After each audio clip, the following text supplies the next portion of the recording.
नमस्कार, दिल्ली न्यूज में आपका बहुत बहुत स्वागत है। चलिए देखते हैं आज की 25 फटाफट काम की और महत्वपूर्ण बड़ी खबरों को। पर इससे पहले वीडियो को लाइक करना बिल्कुल न भूलें। दिल्ली एनसीआर समेत उत्तर भारत में बारिश का अलर्ट, आंधी और तेज हवाओं की चेतावनी। मौसम विभाग ने दिल्ली, हरियाणा, चंडीगढ़, पंजाब के लिए बारिश का अलर्ट जारी किया है। 31 जुलाई से 4 अगस्त तक कई इलाकों में व्यापक बारिश के साथ आंधी तूफान, बिजली कड़कने और 30 से 40 किलोमीटर प्रति घंटे की रफ्तार से तेज हवाएं चलने का अनुमान है। लोगों को खराब मौसम के दौरान सतर्क रहने की सलाह दी गई। प्रशासन ने भी संभावित जलभराव और मौसम से जुड़ी परेशानियों को देखते हुए तैयारियां तेज कर दी।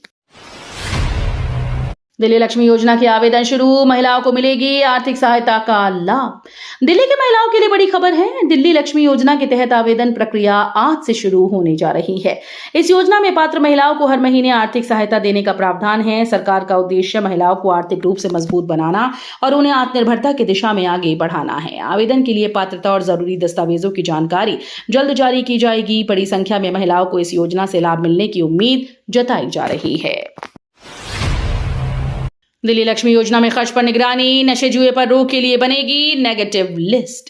दिल्ली लक्ष्मी योजना को लेकर सरकार एक नई व्यवस्था तैयार करने जा रही है। योजना के लाभार्थी महिलाओं को मिलने वाली आर्थिक सहायता का गलत इस्तेमाल रोकने के लिए नशे और जुए जैसी गतिविधियों पर खर्च को प्रतिबंधित करने वाली नेगेटिव लिस्ट बनाई जा सकती है। सरकार का उद्देश्य है कि सहायता राशि परिवार और महिलाओं की जरूरतों में उपयोग हो। रक्षाबंधन से शुरू होने वाली इस योजना के तहत महिलाओं को हर महीने आर्थिक मदद देने की तैयारी है। किसानों को बड़ी राहत, मोदी सरकार ने पीएम किसान सम्मान निधि योजना को 5 साल बढ़ाया। किसानों के लिए केंद्र सरकार ने बड़ा फैसला लिया। प्रधानमंत्री किसान सम्मान निधि योजना को अगले 5 साल तक जारी रखने का निर्णय लिया गया। इस योजना के तहत पात्र किसानों को आर्थिक सहायता मिलती रहेगी, जिससे खेती से जुड़े खर्चों में मदद होगी। सरकार का कहना है कि ये कदम किसानों की आय और आर्थिक सुरक्षा को मजबूत करने की दिशा में महत्वपूर्ण है। हालांकि किसानों को समय पर लाभ पाने के लिए योजना से जुड़े दस्तावेज और पात्रता की जानकारी अपडेट रखना जरूरी होगा। 7,200 करोड़ की पाइपलाइन योजना से दिल्ली के पेयजल संकट के समाधान की बढ़ी उम्मीद। दिल्ली के पेयजल संकट को दूर करने के लिए 7,200 करोड़ रुपए की नई पाइपलाइन योजना शुरू की जा रही है। पुराने और जर्जर जल नेटवर्क को बदलने से लीकेज कम होगी और पानी की सप्लाई बेहतर होने की उम्मीद है। सरकार का दावा है कि लाखों लोगों को नियमित पेयजल मिल पाएगा। हालांकि विशेषज्ञों का कहना है कि सिर्फ पाइपलाइन सुधार पर्याप्त नहीं है। जल संरक्षण, रिसाइकलिंग और नए जल स्रोतों पर काम करके ही दिल्ली की पानी की समस्या का स्थायी समाधान संभव है। संत रविदास जन्मस्थली की पावन मिट्टी दिल्ली पहुंची। करोल बाग में श्रद्धा पूर्वक कलश स्थापित। संत रविदास जी की जन्मस्थली से लाई गई पावन मिट्टी दिल्ली पहुंची, जहां करोल बाग में धार्मिक श्रद्धा और उत्साह के बीच कलश की स्थापना की गई।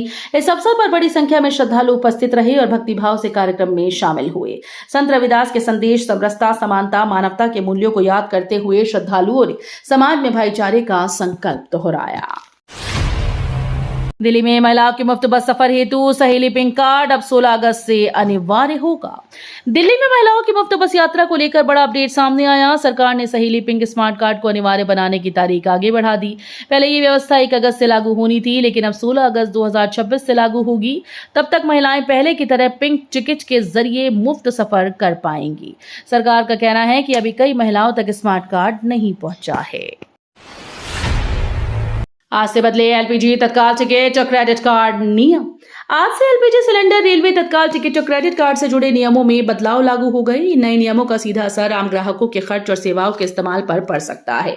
गैस कीमतों की समीक्षा, तत्काल टिकट बुकिंग प्रक्रिया और क्रेडिट कार्ड के भुगतान नियमों में अपडेट किए गए। उपभोक्ताओं को सलाह दी गई कि वे नए नियमों की जानकारी रखें और समय पर जरूरी बदलाव अपनाएं। मॉनसून सत्र के 10वें दिन लोकसभा में जन्म मृत्यु रजिस्ट्रेशन संशोधन विधेयक 2026 पास। संसद के मॉनसून सत्र के 10वें दिन लोकसभा में जन्म और मृत्यु पंजीकरण संशोधन विधेयक 2026 पारित हो गया। इस विधेयक के जरिए जन्म और मृत्यु के रजिस्ट्रेशन से जुड़े नियमों में बदलाव का प्रावधान किया गया। सरकार का कहना है कि इससे पंजीकरण प्रक्रिया को और बेहतर, पारदर्शी और डिजिटल बनाने में मदद मिलेगी। कांवड़ मार्गों पर मीट दुकानें बंद रखने की अपील। दिल्ली मेयर ने एमसीडी आयुक्त को लिखा पत्र। दिल्ली के मेयर ने कांवड़ यात्रा मार्गों को लेकर एमसीडी आयुक्त को पत्र लिखा। पत्र में कांवड़ मार्गों पर स्थित मीट की दुकानों को यात्रा अवधि के दौरान बंद रखने की अपील की गई। मेयर ने श्रद्धालुओं की आस्था और यात्रा व्यवस्था को ध्यान में रखते हुए ये कदम उठाने की बात कही। अब इस मामले में नगर निगम की ओर से आगे की कार्यवाही पर नजर रहेगी। कांवड़ यात्रा के दौरान सुरक्षा, सफाई और व्यवस्था बनाए रखने के लिए प्रशासन तैयारियों में जुटा है। डीयू छात्रों के लिए बड़ा मौका, विदेशों में भी पढ़ाई का रास्ता हुआ साफ। दिल्ली विश्वविद्यालय के छात्रों के लिए बड़ी खबर सामने आई। अब डीयू के छात्र विदेशों में जाकर भी पढ़ाई कर सकेंगे। विश्वविद्यालय के प्रस्ताव को मंजूरी मिल गई, जिससे छात्रों को अंतर्राष्ट्रीय शिक्षा के नए अवसर मिलेंगे। इस पहल का उद्देश्य छात्रों को वैश्विक स्तर का अनुभव और बेहतर शैक्षणिक अवसर उपलब्ध कराना है। इसके तहत विदेशों के संस्थानों के साथ सहयोग बढ़ाने की दिशा में काम किया जाएगा। दिल्ली चिड़ियाघर में चिंकारा हिरण की मौत, लापरवाही के आरोपों से मचा हड़कंप। दिल्ली चिड़ियाघर में एक चिंकारा हिरण की मौत का मामला सामने आया। घटना के बाद देखरेख में लापरवाही के आरोप उठ रहे हैं। अधिकारियों ने मामले की जांच शुरू कर दी और मौत के कारणों का पता लगाया जा रहा है। वन्यजीव संरक्षण को लेकर चिड़ियाघर प्रशासन की जिम्मेदारी पर भी सवाल खड़े हुए हैं। बताया जा रहा है कि घटना के बाद संबंधित कर्मचारियों से जानकारी ली जा रही है। दिल्ली हाईकोर्ट ने उमर खालिद की तीसरी जमानत याचिका पर नोटिस जारी किया। दिल्ली हाईकोर्ट ने उमर खालिद की तीसरी जमानत याचिका पर सुनवाई करते हुए नोटिस जारी किया है। अदालत ने इस मामले में संबंधित पक्षों से जवाब मांगा। उमर खालिद दिल्ली दंगों से जुड़े मामले में आरोपी है और लंबे समय से न्यायिक हिरासत में। उसकी ओर से जमानत की मांग करते हुए याचिका दायर की गई थी। अब मामले में अगली सुनवाई के दौरान पक्षों की दलीलें सुनी जाएंगी। पीएम मोदी पर अभद्र टिप्पणी मामले में रुचिका सिंह के खिलाफ कई धाराओं में केस दर्ज। प्रधानमंत्री नरेंद्र मोदी पर अभद्र टिप्पणी करने के आरोप में रुचिका सिंह के खिलाफ मामला दर्ज कर लिया गया। पुलिस ने शिकायत के आधार पर कई धाराओं में केस दर्ज कर जांच शुरू कर दी। अधिकारियों के मुताबिक मामले में सोशल मीडिया पोस्ट और अन्य संबंधित तथ्यों की जांच की जा रही है। पुलिस का कहना है कि कानून के अनुसार आगे की कार्रवाई की जाएगी। वहीं इस मामले को लेकर राजनीतिक और सामाजिक स्तर पर भी प्रतिक्रियाएं सामने आ रही हैं। दिल्ली सरकार की पहल, छात्राओं को शिक्षा बढ़ावा देने और सुरक्षा के लिए बांटी गई मुफ्त साइकिल्स। दिल्ली सरकार ने छात्राओं की शिक्षा और सुरक्षा को बढ़ावा देने के लिए बड़ी पहल की है। स्कूल जाने वाली छात्राओं को मुफ्त साइकिल वितरित की गई। सरकार का कहना है कि इस कदम से दूर दराज से आने वाली छात्राओं को स्कूल पहुंचने में आसानी होगी और उनकी पढ़ाई जारी रखने में मदद मिलेगी। साइकिल मिलने से छात्राओं का समय बचेगा और आवागमन भी आसान होगा। दिल्ली डिस्ट्रिक्ट सेंटर के सब रजिस्ट्रार कार्यालय में आग, दमकल ने कड़ी मशक्कत से पाया काबू। दिल्ली के डिस्ट्रिक्ट सेंटर स्थित सब रजिस्ट्रार कार्यालय में अचानक आग लगने से हड़कंप मच गया। घटना की सूचना मिलते ही दमकल विभाग की कई गाड़ियां मौके पर पहुंची और राहत बचाव अभियान शुरू किया। काफी मशक्कत के बाद आग पर काबू पा लिया गया। शुरुआती जानकारी के मुताबिक आग कार्यालय के एक हिस्से में लगी थी। फिलहाल आग लगने के कारणों का पता लगाया जा रहा है। नीट प्रदर्शन मामले में अदालत सख्त, पुलिस को सीसीटीवी फुटेज सुरक्षित रखने का आदेश। नीट प्रदर्शन मामले में अदालत ने सख्त रुख अपनाया। कोर्ट ने पुलिस को निर्देश दिया कि प्रदर्शन से जुड़े सभी सीसीटीवी फुटेज सुरक्षित रखे जाएं ताकि जांच में कोई महत्वपूर्ण सबूत नष्ट न हो।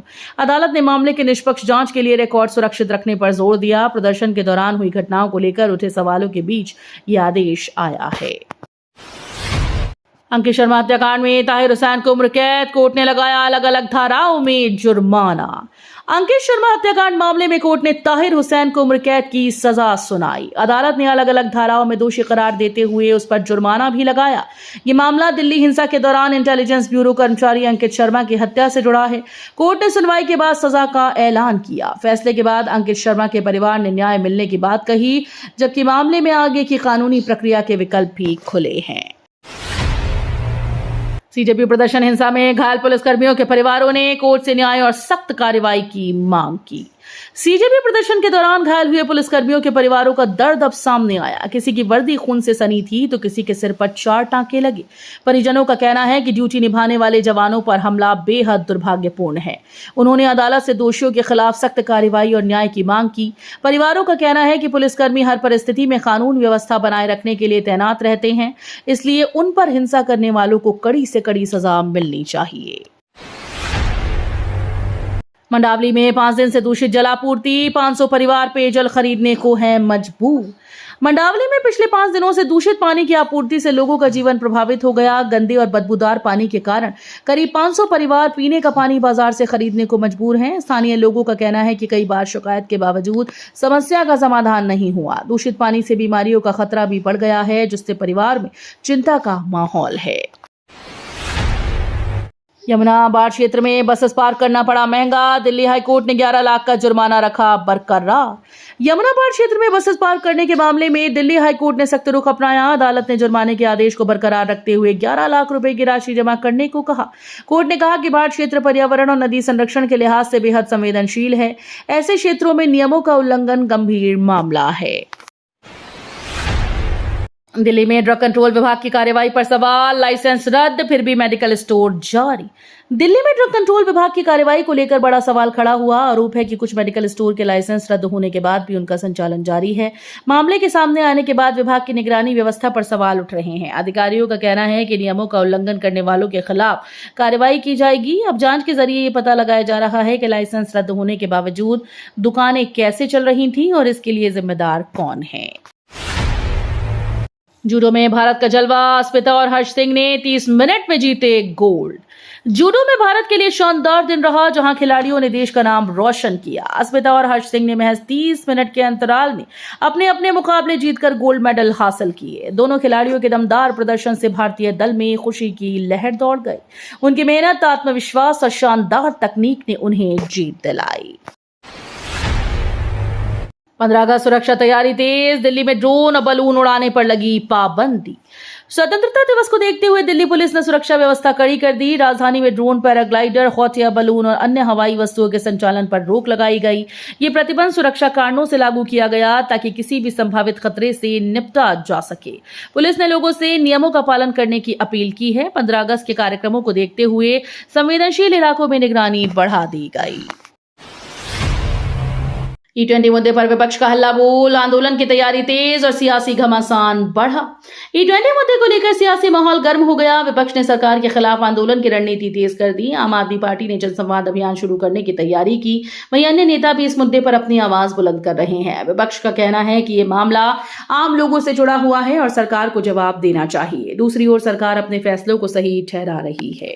तो ये थी आज की बड़ी खबरें। रोजाना ऐसे ही सबसे पहले अपडेट पाने के लिए चैनल को सब्सक्राइब करना बिल्कुल न भूलें। धन्यवाद।